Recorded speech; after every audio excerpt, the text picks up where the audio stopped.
Welcome to Life Transformation Radio. This show is all about life transformations and our journey from where we were to why we are doing what we are doing today. We will discuss the hiccups, the roller coasters, and the blood, sweat, and tears that has been poured out while discovering our purpose. It is all about our transformations. Here is your host, Sean Douglas. Good morning and welcome to Life Transformation Radio. I am your host, Master Resilience Implementer, TEDx speaker, business positioning strategist, and author, Sean Douglas. This show is currently heard in over 70 countries, such as United States, Canada, Norway, Malaysia, India, all across Europe, and all the way to New Zealand and Australia. So I want to thank you to those who are listening from around the world. Life Transformation Radio is all about our transformation. Here is where we tell the stories of why we're doing what we're doing. We highlight that transformational moment that changed our lives and how we use this to then transform others and elevate their lives as well. You can listen to us live right here on Blog Talk Radio Network and join our Facebook community, Life Transformation Radio Community. I ask that you subscribe. Please subscribe to Life Transformation Radio wherever you're comfortable listening to podcasts. We're available on iTunes, Stitcher, Spreaker, TuneIn, Player FM, Radio Public, Overcast, Castbox, the Himalaya app, the Google Play Music app. We are available wherever you are listening to podcasts. On the show, I bring on entrepreneurs, speakers, business owners, coaches, other podcasters, and authors who are amazing at what they do and are impacting the world around them. And my guest today does exactly that. If you have any questions for any of the guests that I bring on the show during our live broadcast, you can call us up at 657-383-1109. Again, the number is 657-383-1109. And with that, please help me welcome to the show, Shanthi Yogini. Welcome to the show. Hello. Thank you so much for having me, Sean. Namaste. It's such an honor, such a blessing to be with you. I am super pumped to have you on the show. I haven't done this type of topic very often. I think I've done maybe one, maybe two that had something to do with yoga, tops. This is something that I'm fascinated with, just because of its origin and the way that it's not just breathe. Talk about mindfulness, right? Not just breathing or meditation, not just closing your eyes and humming or, all these stigmas around this stuff. I love to talk about this because there's a bunch of different stigmas and then there's a bunch of different categories of it. And it's just, I can't think of a better person to bring on the show to talk about yoga and the positive effects that it has in your life. So if you're ready, let's do this. Yes. All right. This episode is titled Yoga for Happiness with Shanthi Yogini. She is a 2-minute yoga master who teaches yoga not as a fitness exercise, but as an integrated therapy comprising the science and art of posture, breath, food, affirmation, stillness, dance, and many more. She offers simple 2-minute practices to instantly change any negative stories we may be telling ourselves and others to positive ones so that we may live our greatest possible dream life. Shanthi is a #1 international best-selling author twice and a speaker who offers eye-opening presentation of yoga not merely as a solution for life problems, but as a path to live to one's highest potential. Shanthi trains world-class leaders and teachers through yoga in its authentic, pristine, and purest form. She helps people create and narrate their story through dance, thus healing from past hurts. Shanthi, a former software engineer, comes from a lineage of yoga masters. And Shanthi's free gift to the listeners, you can download her free book at happinessthekeytosuccess.com. Free download of Shanthi's book is available at happinessthekeytosuccess.com. Inside of the show notes, you have her web page, yogaforhappiness and Facebook and LinkedIn is all there in the show notes as well. Connect with her, click the links, copy and paste them into the browser, or just search in there for Facebook and LinkedIn, Yoga for Happiness Academy on Facebook, Shanthi Yoga for Happiness on LinkedIn. Connect with her. She is absolutely incredible. So, Shanthi, the first question I have to ask you is what is your why? Why did you choose yoga? Why, write the books that you've written and speak, and like what is your deep why for what you do? Oh, thanks, Sean, for the beautiful introduction, and thanks for this question. Well, it's not that I really chose yoga as part of my life because I, being born and raised in India, was already into a yogic lifestyle, even without knowing that it was yogic lifestyle. It had kind of Yeah. seeped into the very life, and not the yoga postures, which is more modern in the modern days, is associated, the solely associated thing for yoga, but it is the lifestyle itself, the way we eat, our attitudes, the way we start the day. So everything was, in congruence with the ultimate goal of yoga, which means union. So yoga itself, literally, it comes from the root word called yuj, and yuj means to yoke, to unite, to connect, to Huh. join. So, so the entire lifestyle itself was something that can facilitate this union on several levels, whether it's union of us with the God, with the divine, or the union of myself with the rest of the universe, or it's the union within my own self, with my body, my mind, the things all within me in sync, united in one place. So this was so like that, but so I was introduced to many other aspects of yoga, not exactly the yoga posture per se. um, in fact, my father, my guru, he never did a single yoga pose, and still I consider him the best yogi, who introduced me to many other yogis who never did any Mm-hmm. yoga pose. So it had kind of become a part of my life, and I was Yeah. practicing. And of course, much later, I did, of course, start the yoga postures.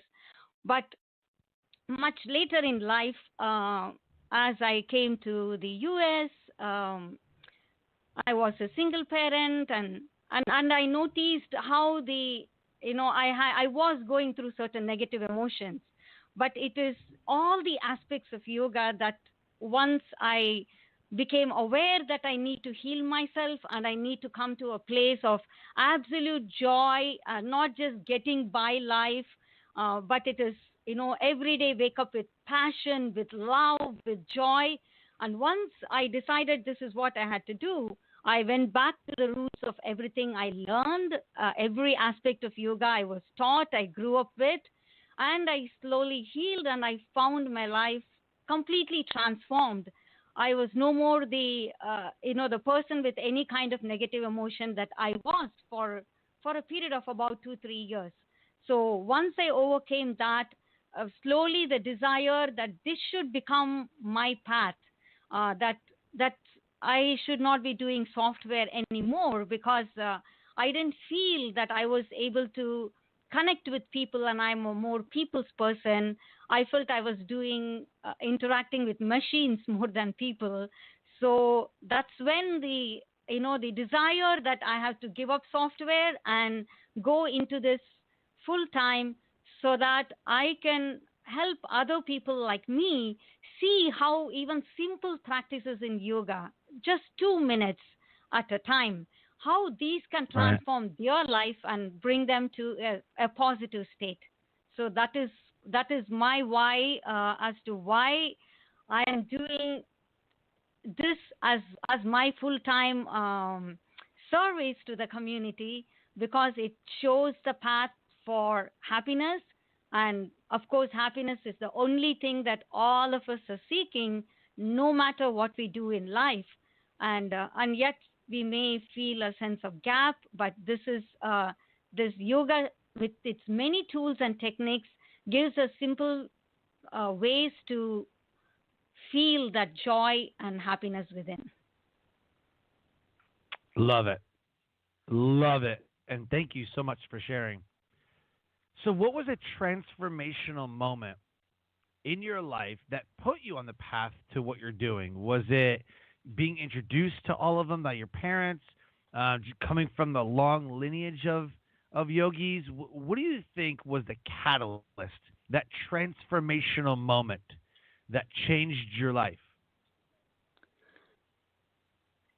So, if I have to say, I mean, I know I was introduced to it and I knew the benefits growing up, but it wasn't the time that told me that that had to be my path, because I chose the path of engineering, like a stereotype in India. Everybody first tries to go into medicine.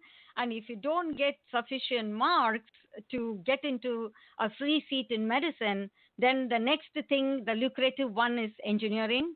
So I was able to procure a free, seat with scholarship in engineering.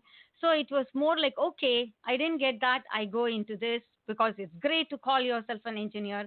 So I just went by that path, even though my father, my guru, told me that you are more a I think you're good at teaching and you should be choosing a teaching profession. But nevertheless, I didn't listen to him. So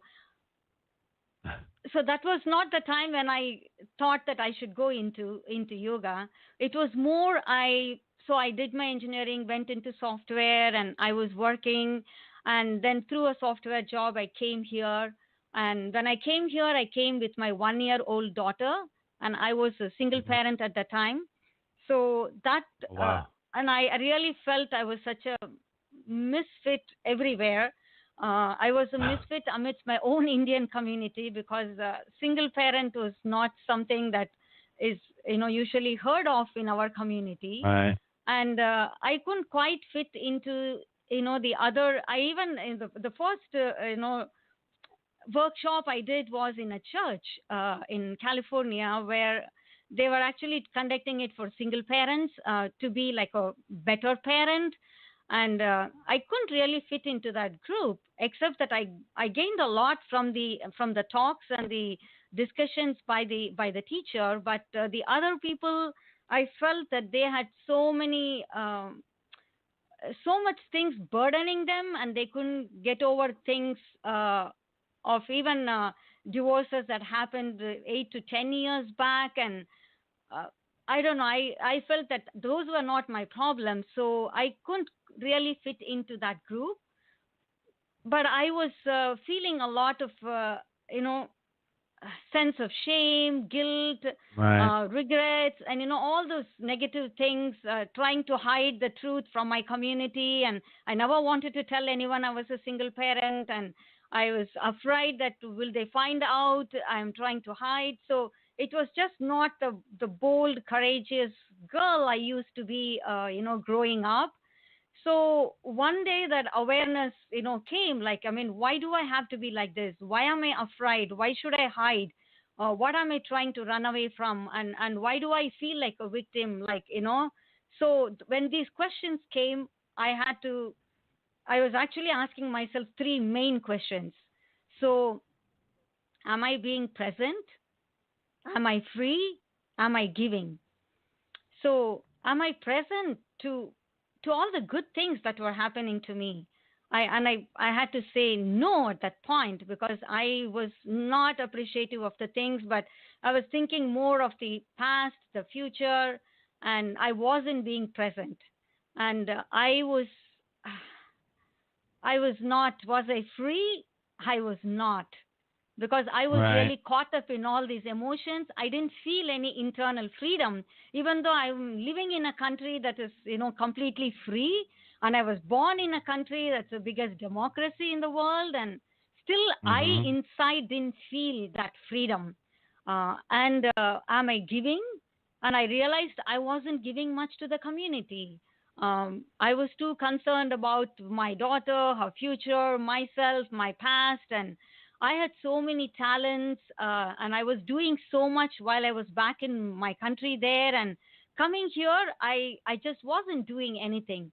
So I was simply answering no to all these questions, and that moment of awareness came that no, this has to change. I just need to be, that joyous, the person who was always in community doing so much social work. So I had to do that healing process myself. I began to, meditate Yeah. again. I began to practice dance. I began to practice my yoga postures, and I spent time. So all those things, I started doing, and I found that slowly I was coming out of all those negative emotions. I never felt like a victim anymore. I felt courageous, and I didn't feel anything when someone asked, like, where's your husband? And I said, no, I'm a single parent. And I could say it with smile, and not feeling ashamed of it, or like I was dysfunctional, or with none of those negative things. So I knew that I was healing, and I came to a point, and I began to do a lot of volunteer work. Like, I was a volunteer entertainer for many assisted living homes, senior centers. I was doing my Wow. dancing, and I was teaching them yoga, whatever I had learned there. And I wasn't like certified as a yoga teacher, but I was teaching what I learned. And so once I saw what I could be from where I was, so that was when I had completely healed. I had become so joyous every day, and that is when the desire that I have to give up my software, I have to resign, I have to do what it takes to do this yoga and dance full time. So this desire came, and I had to just wait for my permanent residence to be completed, so the green card. And the day it came, that was that day I gave like a notice to my company saying that I was Yep. going to resign my job. And meanwhile, before I resigned, I did a yoga teachers training program here. And then once I resigned, I took off to India for an year, because I knew that I needed to do a lot more studying and learning to completely prepare Hmm. myself to offer this, fabulous, the science and art of yoga in its authentic form. So I went there. I did another teachers training program. I did digital programs, and I did many other weekend programs. And I put my daughter for 1 year studying over there. So then I came back, and so that is how actually the transformation happened, as to how I moved from the job I was doing to, I decided that this is going to be how I want to serve the world. That's awesome. It's an amazing story. There's a lot of perseverance I hear in there, and a lot of like, don't quit, follow. Like, you're on this path, you're on this journey, and you're doing whatever it takes to stay on that journey. I love that. Thank you. That's amazing. So here you are. So you're in the United States, yes? Yeah, yeah. I am in the United States, in currently in the state of Rhode Island. Okay. Oh, perfect. Okay. So I love your story. I love your story. So is it a cultural thing? Because you said that you were looked at as like a misfit because you were a single parent, and in America it is not uncommon to be a single parent now. I mean, I think the divorce rate's up to like over 50% of people get divorced. I mean, it's what happens. It's normal. You meet a lot Yes. of single parents. But is it a cultural thing that like that's not supposed to happen? Yeah, they don't. It's yeah, divorce Huh. was never common, there, because the way life is looked at, the way marriage is looked at, it's all completely different. It's a very different Okay. perspective. It's a very different kind of Yeah. commitment. It's never about, oh, it's always about, like, how do I make it work? What do I need to do? It was never like, oh, this doesn't work, so let me quit. It was never like that. They were not quitting. And Wow. yeah, it's kind of that is how it had always been. That it always, they were working to see, I mean, how can we make it work? What sacrifice do I Yeah. need to do? And always the kids were Right. placed in the top. So I think even at some point, if the couple felt that they were not fitting in well, it was always for the sake of children. It was always a Yeah. complete family. It was never like, oh, now mom has left dad, or it wasn't like that. Yes. Wow. You know, what I hear a lot of is, don't stay with someone just for the kids. That's not a reason to stay with somebody. You got to love each other, and you got to like all this other, whatever. And at some point, I wish that people had that mentality. Like, you make it work. Like, you just make it happen because you made a commitment. Like me and my Yeah. wife, we got divorced, and 8 months later, like we got married, and then 8 months later, we were Uh-huh. getting divorced. Like, it just, you know, um, outside of if you're a terrible person, you know Uh-huh. what I mean? Like, if you're being physically abused and emotionally abused, I mean, Yeah. that, like, I would Yeah. never stay with someone, right? I mean, but if you just have like disagreements and arguments and things aren't going right, and you're like, yeah, maybe I don't love this person so much, and maybe I don't like him, you know what I mean? Um, I like the mentality though, like you make it work, you make it happen, like Because you have to, yeah, like actually, it is you made seen a more as vow. yeah. Yeah. Yeah. Tell me. Yeah, Tell I me, wish. Sean.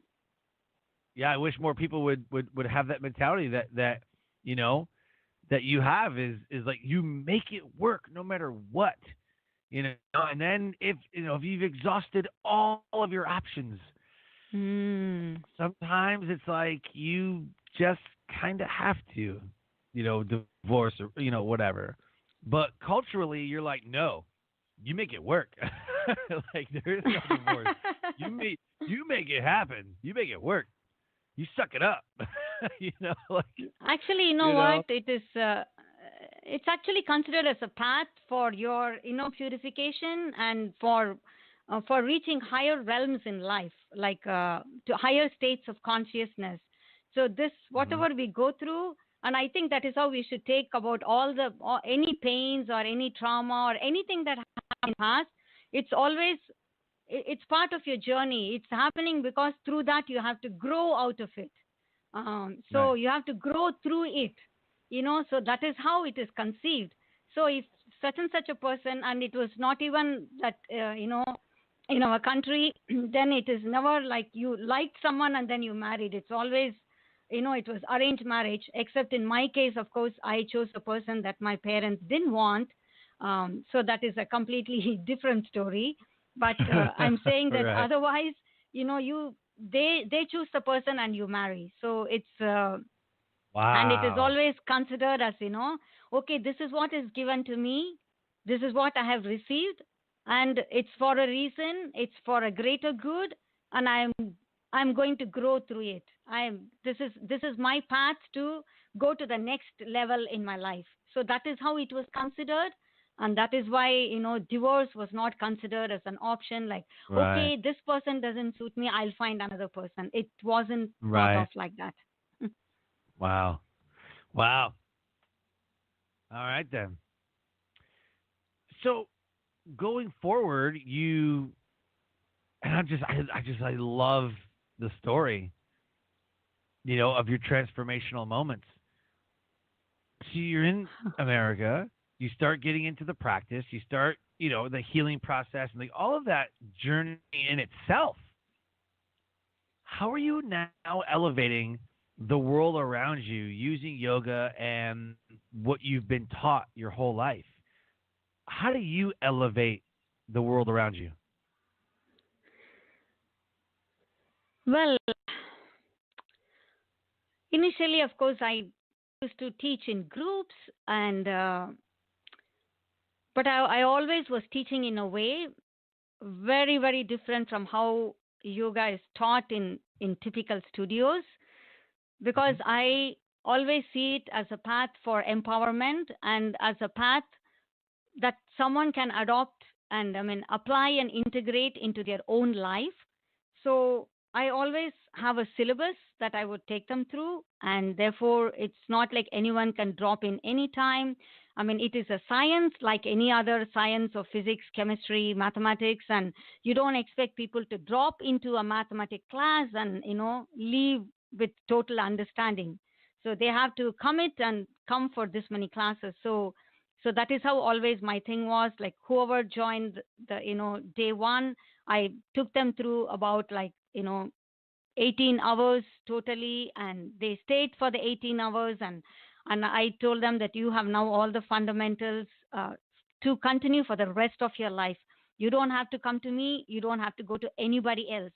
You have what it takes for you to maintain a good health, a calm mind, a clear mind, have clarity in life. And so this is how I was, I started with. And of course then it slowly evolved into, I wanted to expand and do it more online. So I was finding ways to learn things of the online, and how to do webinars, and how to create digital products. How can I serve people who don't live around me but who still could benefit a lot? So I transitioned, I mean, I went through that phase, and then I thought, like, the more and more I came to know how much yoga is misunderstood, misrepresented, and how all that people can think of is just yoga classes, postures in a yoga studio, and that's all they can associate yoga with. I realized that it's time that I focus on creating more, training more yoga teachers who can understand yoga from its fundamentals, and who can in turn help their students with very simple practices, and in short time. Like, how can the teacher make the student independent of the teacher? Because that is being a true teacher. Love it. So that is, so I went into actually doing the teacher training programs.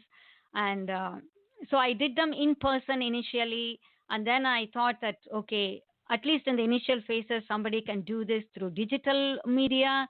So I started putting those thing into digital programs with assignments, and so with me having good time to even interact with them. And of course, in the final stage, because no one can become a teacher just through digital way, so then we can meet together for 8-10 days in a retreat center, and we can live together, so they understand what is yogic way of life, yogic way of eating. And I can also see that they have grasped the subject matter, at the essential ones, and they know how to impart it to their students the right way. So now I designed that, and so this is the way currently, I am looking at serving a larger number of population through giving the right education on yoga. Again, very simple practices which doesn't even need to involve yoga postures. It can be simply a minute of breathing, 2 minutes of meditation, one simple affirmation that you repeat over like a chant. You repeat it 20 times, and boom, like your mental state changes, and from a state of feeling really weak and disempowered, you can become empowered and strong by just saying that simple sentence, that affirmation. So there are so many simple ways to make our life better, and we don't need to do any rigorous training or anything hard. So that is the way now my path is, and that's why I wrote the book too, because I thought that's a very easy way for many people to have an understanding and incorporate the things in their life. So book is a very simple way to reach the masses. So the journey goes on. Oh, absolutely. 100%. So let's talk about that. Let's talk about the book. The book is called what? Where is it located? Online or whatever? And why should people buy it? So the book is called Happiness, the Key to Success. Mm-hmm. 12 meditation steps to uncover your joy, healing, success. Love it. Where can we get it? Obviously on the website, but I mean, is it available on Amazon, Goodreads? It's available on Amazon. It's also available on my website. Perfect. If they go to the site where they download it it's actually I wrote a huge book, and so I split it up into four sub books. So the book one is what people can download it because it was so humongous. Like I have the tendency to go into depths. That's the way I teach.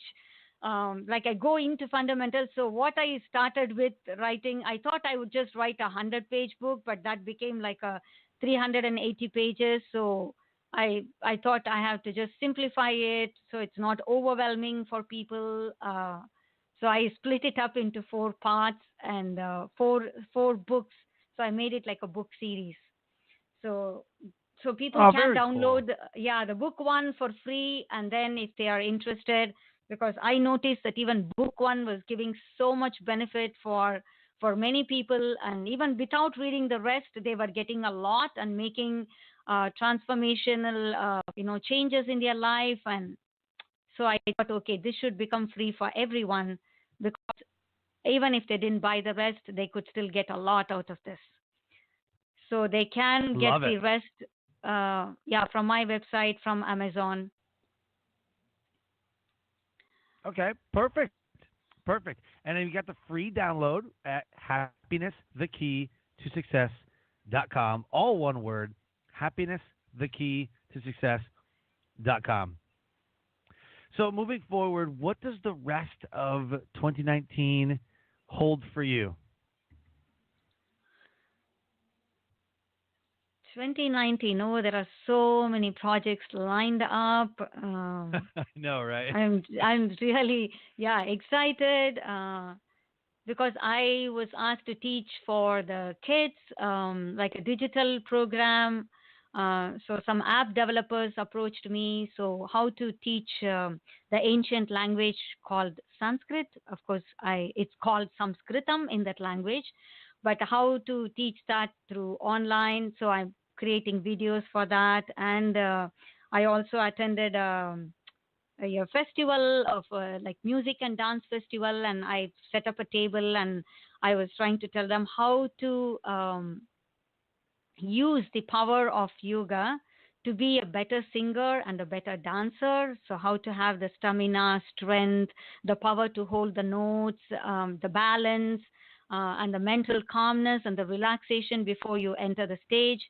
So that I am developing. So there are so many things. I have a lot of desires. So there are so many things, right. And of course, trying to also speak more on stages. So I'm getting my speaking page ready on the website, and there is so much to do. I think there's no reason for anyone to feel bored. I would wonder, like, why would people want to feel bored and say, I don't know what to do? There is so much to do in life if we put our mind. Right. No, I 100% agree with you. So let's do this. Let's do a shameless plug. You can plug friends, quotes, websites, Facebook, your programs, products, and service, whatever it is that you want the audience to know and to do. Shameless plug moment. Go. Oh, I see. Okay. So I find amidst, as a first step in yoga, what I would want anyone to do is to learn how to breathe right. Breath is more important than even learning yoga postures, exercises. Breath is something we do every moment in our life. So it's very essential to learn to breathe right.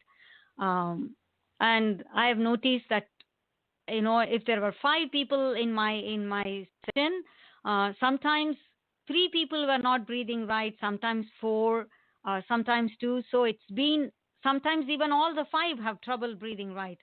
So I have a very small program. It's a 7-step program that I put together for breath, because I feel that is the first stage anyone should start with in their path in yoga. So that you can go to my website, and that is yogaforhappiness.com. And if you click on the store, there is this breathe right to live right. So I would really encourage, as a first step, for anyone who not only just wants the first step in yoga, but who wants to drastically improve their life, their physical health, their inner calmness, ability to relieve stress in a matter of seconds. All that is possible. It's through that program. So I would encourage you to go there and get that program out for your own life. Right. Yep.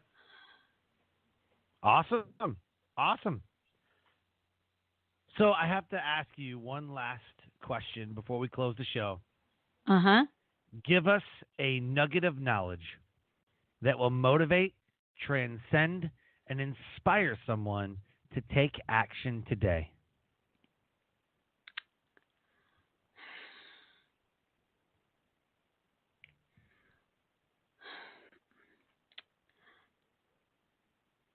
So everything we do in life, the one driving force is happiness. If I went into engineering, it was because I wanted happiness out of it. If I resigned my software job, it was because I would be happier resigning it.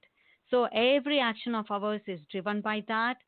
So if you want true happiness, not the happiness that comes from outside, from material things, the happiness that comes and goes, but true happiness that is always within you, that seems as though it is covered and we don't see, but that once we are able to get in touch with that inner being, it's like connecting your phone to the electric outlet, and instant it gets charged.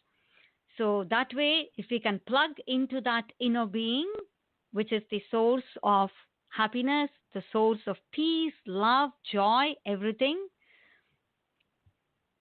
then if that is your interest, that is your goal, that is what you want,